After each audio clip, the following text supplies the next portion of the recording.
Hello, Hola, Konnichiwa, Salaam, Ciao Namaste. Peace to all. This is Soulology, the science of the soul. And what we're going to talk about is serious. We're going to talk about the ego and the soul. The ego wants things. It prides itself of who it is. It believes in a sense that it is strong, that it's important, that it's superior from others. You see, the soul, in my experience, has taught in a sense of belief that you are different and more special than others. If you ever read this book, it's called Animal Farm. Through the book, and I won't be talking too much because I know some people might want to read it, but through the book, it has a statement that all animals are created equal, and eventually it turns into all animals are created equal, but some are more equal than others. The ego has a ideology that it believes itself to be more important, more equal, more powerful than others, when truth is it's nothing like that in true essence of reality. So when the ego does this can cause a lot of damage and a lot of issues with many people out there, as you see today. Your ego can be so proud of itself that it'll push itself to lie about something that is unneeded because it's not truly who it is. The ego, in a sense, is exactly as we always constantly believe. It's just this big puffing armor, in a sense, to make us seem bigger, better, stronger, bolder, when we can truly just be who we are. We use this armor to protect ourselves sometimes in many ways, maybe for the simple fact of not getting hurt by others, maybe for the simple fact of what we've been told because of our skin color, maybe for the simple fact of showing ourselves to be more intelligent because maybe we don't feel so smart.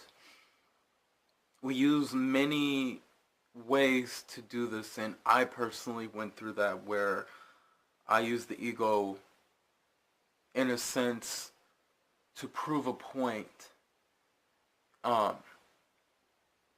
due to when I was younger my skin color, and due to the fact that years ago I was told a statement about simply that I wasn't smart. It was as though I was half animal and half human. Years ago that affected me. But when I think about that now, what I realize about that person who stated that to me, and this was in high school, because I got in trouble for something, I had realized that she truly doesn't know who she is, who had stated that to me. And that being the case, I had realized, as time progressed, I had to realize that being smart is not important.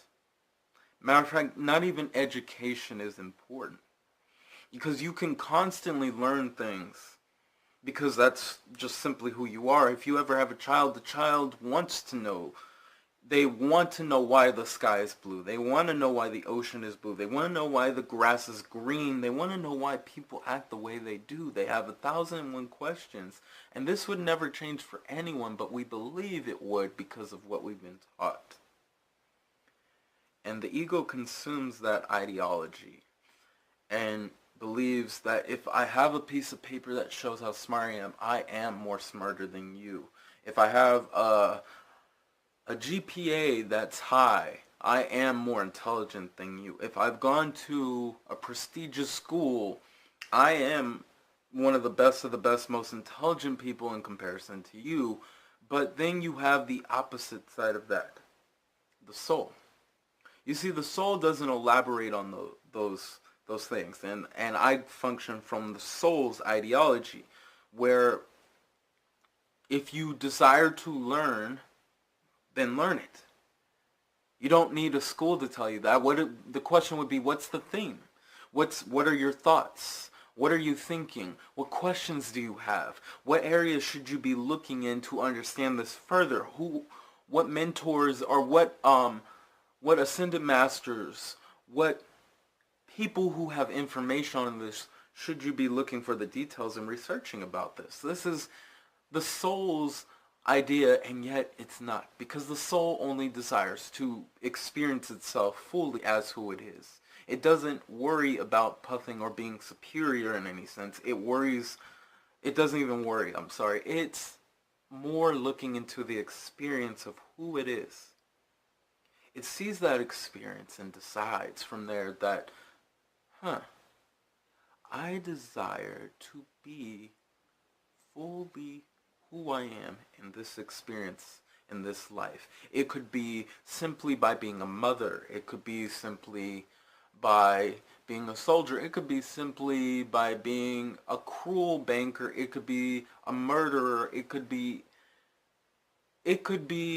being a lover. It could be just simply being a brother, a sister, a father. There's so many things. And for some people, they may believe, well, what about the cruel people in there? You see, the soul desires just simply to experience, and this is a hard thing for most people to catch on to, is that there is no good or bad. It's all experience. However, of course, in our day and age, it might not work for us.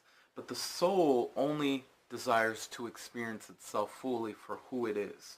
It doesn't have a concern for intelligence when it can just be what it desires. If you desire wisdom and understanding, when you are being that, like I constantly say, when you are acting and understanding, how would you act?